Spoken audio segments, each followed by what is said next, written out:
Hi, this is John Chenal with Vader TV. Welcome back to our series where we talk to startup executives. Here today with Steve Rosenbaum, CEO of Magnify.net. Steve, welcome. Thank you very much.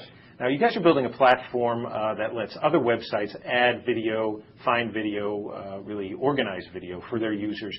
You've had tremendous growth. I think visits have been up 6-fold, page views up 11-fold. What problem are you solving related to video that's driving that kind of growth for your customers? Well, in a strange kind of way, the problem we're solving is one that you guys are helping to create. There are more and more people making video, and there's lots of it, and there are lots of new networks coming online, and some of it's awfully good, really appropriate. Finding it becomes a real challenge. So if someone's off on the web looking for video about Magnify, the first place they're going to go is to our site. Right. And if we've aggregated all the videos, including this one would hope, then we've solved a big problem.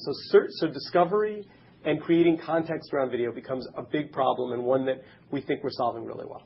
Now, you said somewhere one time, there's no such thing as a good video or a bad video, but only videos are in context. Talk about that and how that played into maybe the reason to form Magnify, or how that goes back to your philosophy. Well, the quote actually was slightly more incendiary than that. I was at Columbia University, and I said on a panel, I reject the concept of quality, which made everyone very angry with me and got a laugh later when I explained, I'm not a NASCAR fan.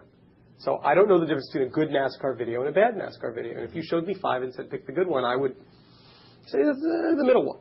The truth is, within the NASCAR community, they know exactly the videos that they love. So part of what happens is, as the collection of videos gets bigger on the web and noisier and more complicated, you start going and trusting your community, the websites that you already are frequenting, to be the place where people like you are going to help find videos.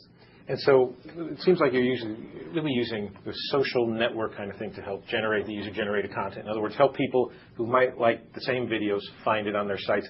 But your customers are these pretty big media sites. And so how are you sharing the ads with them? I mean, what is it in terms of the business model? What is it for you guys? So a couple of things. First of all, we believe that every website of any size, from big media all the way down to kind of mid-sized e-commerce to startups, needs to think about a way to empower what we call their video voice. And that video voice is basically the input of their community. Submitted videos, shared videos, commented videos. So our customers start at the free side of the equation with people that literally just come to Magnify, say, I want to explore video, I'm going to build something for free. And then all the way up to the Weather Channels and Rodale's and Reed Elsevers of the world. But we're not focused on media companies. We really are focused on that middle market. And once you start to look at that market, then the question becomes, what are we looking for around video? And it really has to do with community. It has to do with taking the people that were previously your passive visitors and turning them into your video curation community. And that's core to the product. Okay. And Steve, last thing, where are you guys at in terms of revenue, profitability, cash flow positive? Right. So you asked the question, I didn't answer it. So in terms of how we split revenue, if you use our free product, it's real simple. You come in, you build on Magnify. Any pages that we add, not the ones that existed before we showed up, but on the pages that we build on the Magnify platform, we share the revenue 50-50 with you. Real straight ahead. In terms of where we are in finance, we've just raised our second round.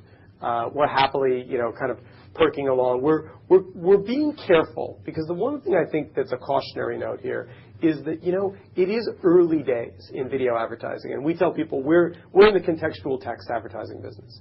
There will come a time when there's an opportunity in video advertising. We just think it's not today. Okay. And in terms of any kind of projection for a cash flow positive, or? We don't go out of our way to talk about revenue, but suffice it to say, we think this year is going to be a turning point for us. Great. And real last thing, you've got some news coming up. You want to talk about it a little bit just briefly? Yeah. So, it's two kind of important pieces of news. Right now. So we noticed what was happening with Facebook. We call it the Facebook phenomenon. And then we looked at our 30,000 sites and went, maybe we should let people be able to communicate within the channel. So we've just turned on, in the last couple of days, the ability for anyone to either turn on following or friending within any of our 30,000 sites, and it's just blown up like crazy. I mean, people love talking to like-minded individuals about model airplanes or about Native American Indian issues. So that's thing one. And then thing two is we got a lot of customers frustrated that they couldn't be more flexible on the platform and buy out their ad inventory. And so we're adding a pro product that will go live in 4 or 5 days, and it's probably live by the time this is on. And then we're adding an enterprise level product with single sign-on capability and a lot of the big media tools that people need. So you'll see a free product, a pro product, and an enterprise product all available to Magnify customers. Okay, Steve, I appreciate you coming in. We'll get you back to check in on those things in a couple months. Great. Thanks for having me. I'm talking to Steve Rosenbaum, CEO and founder of Magnify.net. For Vader TV, this is John Chenal.